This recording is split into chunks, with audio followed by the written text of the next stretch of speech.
שלום. אתם שמתם לב פעם למישהו שממש שומר על הפנים ועושה ממש טיפולים על הפנים ושוכח כל האזור של הצוואר והדקוטה?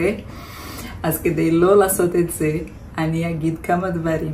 קודם כל, הכי פשוט והכי זול, כל הזמן שאתם שמים את הקרם הגנה בפנים, להוריד לצוואר ולדקוטה גם אם זה חשוף.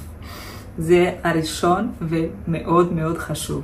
השני, אנחנו יכולים להשתמש בבוטוקס באזור הזה.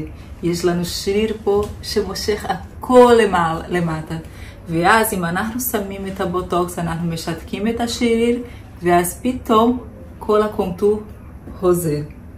ויש עוד משהו, כשהאור מאוד מאוד דק ומאוד כזה עם רפיון, אנחנו יכולים לעשות גם את החומרים שעושים את הייצור קולגן.